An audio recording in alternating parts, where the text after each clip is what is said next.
ओम श्री सद्गुरुदेव भगवान की जय। धर्म की जय हो, अधर्म का नाश हो, प्राणियों में सद्भावना हो, विश्व का कल्याण हो, सबका मंगलमय हो।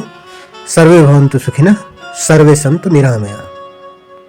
गीता ज्ञान के भाग संख्या 41 में आज अध्याय 11 के श्लोक संख्या 26 और 27 के माध्यम से श्री भगवान के उस विराट रूप के बारे में वर्णन करेंगे जिसे देखकर भय भी होता है और सम्मान भी होता है।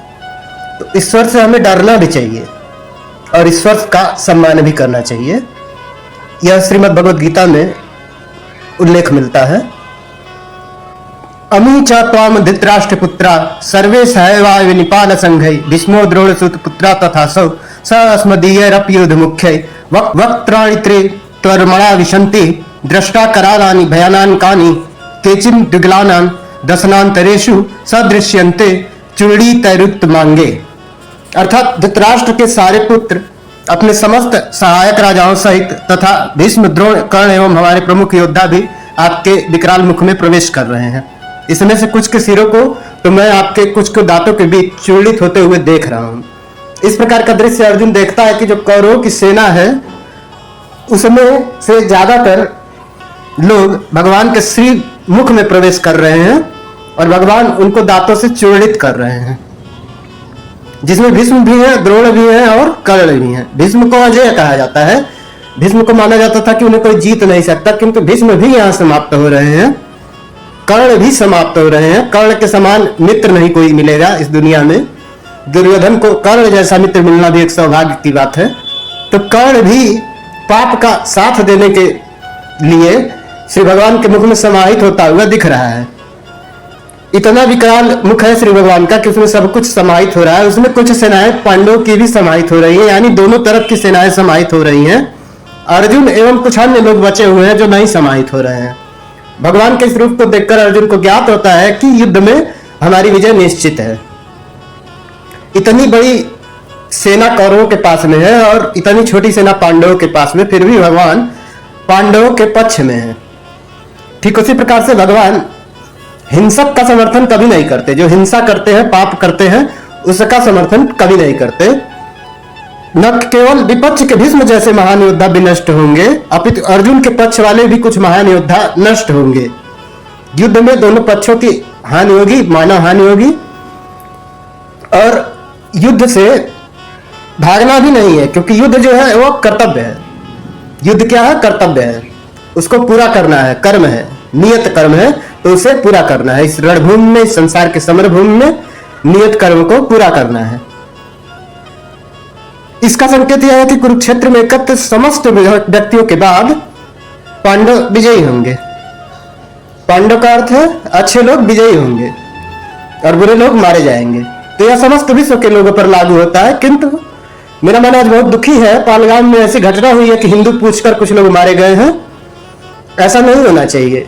हिंदुओं ने बोल दिया कि हम हिंदू हैं, उन्होंने पूरे गर्व के साथ बोल दिया कि हम हिंदू हैं। गर्व से कहो हम हिंदू हैं। इस पवन धरा के बिंदु हैं। जहां प्रभु राम ने जन्म लिया, इस पवन धरा के बिंदु हैं। गर्व से कहो हम हिंदू हैं।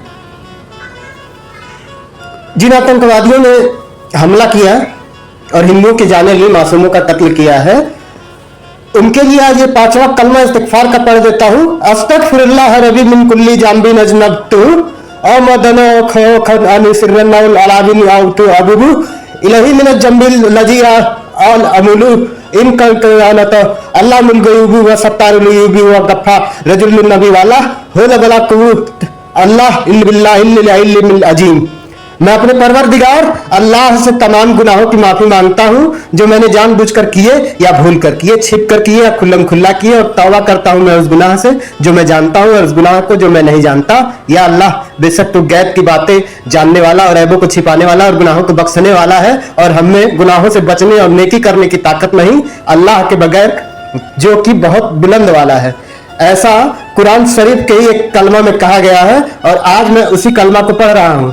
इस कलमा को आतंकवादी जिन्होंने हमला किया सुन लेना, तुम्हारा क्या हश्र होगा। तुम्हारा ही धर्म तुम्हें इजाजत नहीं देता कि किसी मासूम की जान लो, लेकिन आज अगर ये कर रहे हो तो तुम कुरान के भी नहीं हो, तुम मुसलमान भी नहीं हो, तुम्हारा ईमान मुसल्लम नहीं है, तुम मुसलमान नहीं हो। ऐसा करने की इजाजत कोई भी धर्म नहीं देता। ऐसा करने की इजाजत कोई भी धर्म नहीं देता, तुम मुसलमान भी नहीं हो। कहने का तात्पर्य यह है कि आप चाहे किसी भी धर्म के हो, मानवता सबसे बड़ा धर्म है, उसका पालन करना चाहिए और अपने धर्म से जुड़ी, अपनी संस्कृति से जुड़ी चीज़ों का अध्ययन करना चाहिए। यदि आप हिंदू हैं तो आपको भगवत गीता का ज्ञान होना चाहिए, रामायण पढ़नी चाहिए, महाभारत का ज्ञान होना चाहिए, प्रसंगों का ज्ञान होना चाहिए। मुस्लिम है तो कलमा आना चाहिए, सिख हैं तो आपको गुरबाणी आनी चाहिए, ईसाई हैं तो आपको अपनी प्रार्थना याद होनी चाहिए। ऐसा नहीं है, धर्म सभी समान रूप से हैं और मोक्ष के मार्ग पर ले जाते हैं।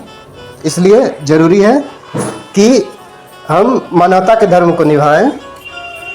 किंतु यदि युद्ध की आवश्यकता पड़ी तो युद्ध से भी हिंदू समाज पीछे नहीं हटने वाला है।